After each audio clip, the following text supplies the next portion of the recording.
Well, welcome back. It is a Mental Health Monday, and over the course of the past few months, we've introduced you to the Right Life Coach, and you're probably wondering, okay, refresh my memory on that again. Well, the Right Life Project is a way for people to manage different dimensions of their lives. We're talking the psychological, social, physical, and vocational. And again, we're happy to welcome back this coach via Skype with us, Jim Hjort. Good morning, Jim. How are you?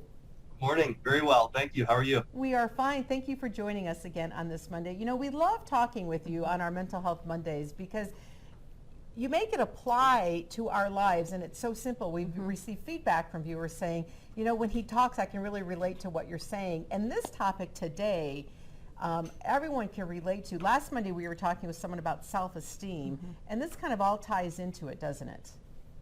Yes, absolutely.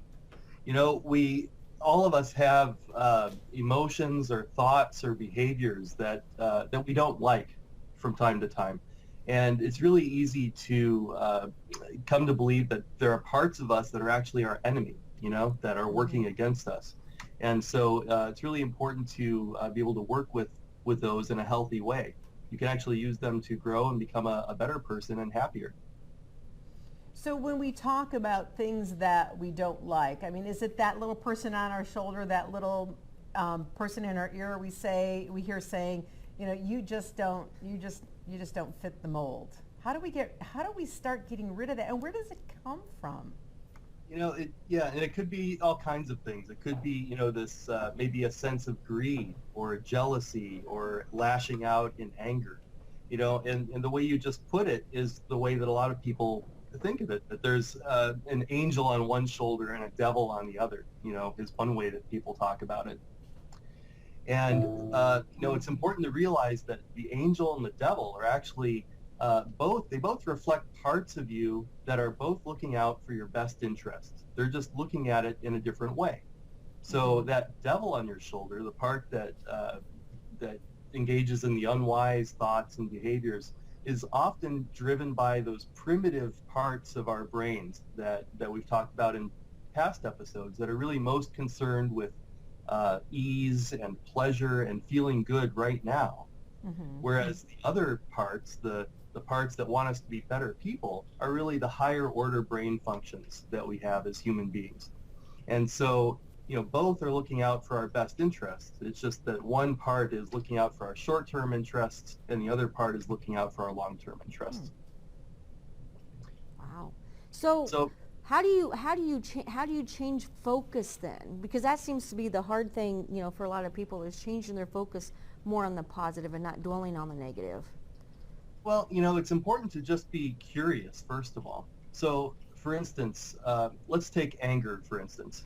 If you're lashing out in anger, more often than not, 99 times out of 100, that anger that you're experiencing is really a secondary reaction to a primary emotion that's coming first, okay?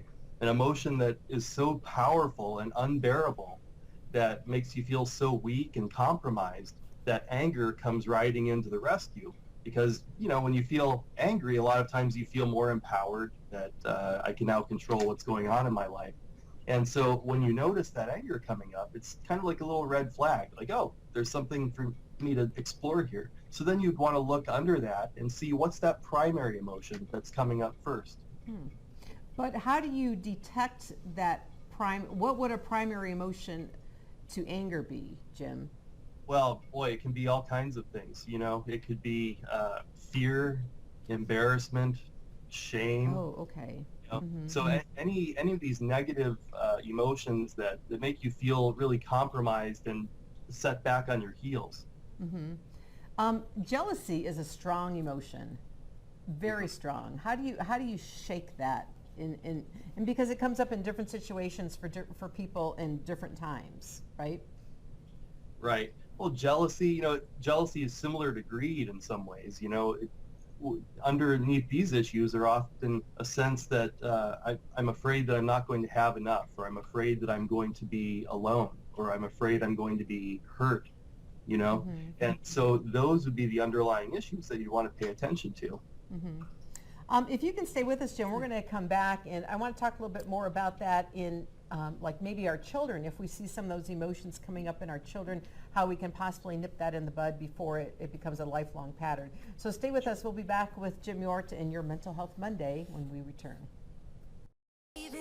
And welcome back. It is Mental Health Monday. We were talking about how to get rid of those negative thoughts that kind of, encompass our minds, whether it's anger, jealousy, all different things. And psychiatrist Jim, tell me your title, Jim.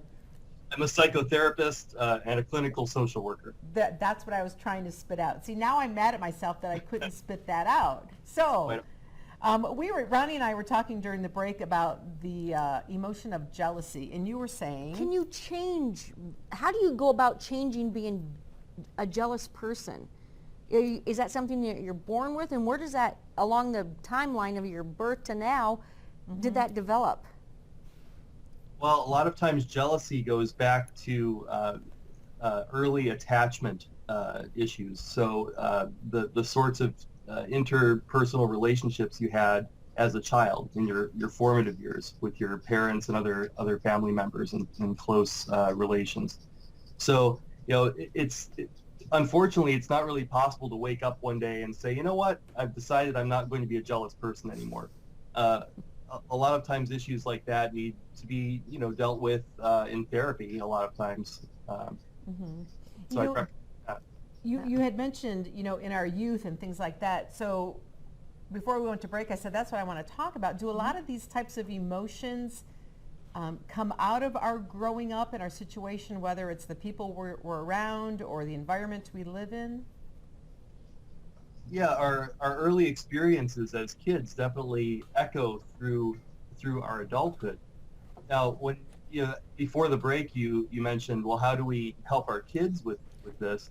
And so just to recap, something that's important here is that we have these two parts of our brains. Well, really three parts, but to make it simple, we have these primitive brain structures that are very reactive and impulsive, and then we have these higher order functions that enable us to spot those behaviors and not like them and want to change them. And in kids, those higher order brain structures aren't as well developed as they are in adults. And so as parents, it's your responsibility to take on the role of higher order brain functions on behalf of the kid, kind of spot those problematic behaviors and emotions, then help them explore what might be the underlying feeling. Interesting. So it is a lifelong process. Yeah. When you're saying things like that. So is there anything we as parents can be doing to kind of help if we see that develop in our child? Is there something that we should be saying or doing? I would, just as with themselves, I think parents need to be alert with their kids. So if they see them acting rashly, lashing out in anger or engaging in some other type of problematic behavior or feeling strong negative emotions, to help bring the child's attention to that so that they can start to develop those observational skills and then explore with them. Okay, so let's talk about what you're feeling right now. And I think the other thing that's important too, Jim, because we saw some pictures of this that were just flashing up on the screen, it really comes into play when you're in a relationship. And that can make or break relationships for a lot of people. Right. And a lot of the examples that we've talked about this morning, a lot of times they only arise within the context of an interpersonal relationship. Exactly. So you're doing fine, and then all of a sudden you get into a relationship, and here come all these behavior patterns and emotions that really go back a long way, Well, and sometimes you don't even realize you were that kind of person. It's like you're one person when you're by yourself, and then you get in a relationship, and it's like all of a sudden you turn into this other person. It's like, wow, Right. I didn't know I was like that, or I had those kind of emotions. Is that normal? That is totally normal. Oh, phew, thank No, you. you should have said, I could go on living now. But sometimes that's hard to deal with for the other person. Yeah, absolutely. And, it highlights how important close interpersonal connections are to us. That, we have neurobiological wiring that begins to fire when we're connected with people.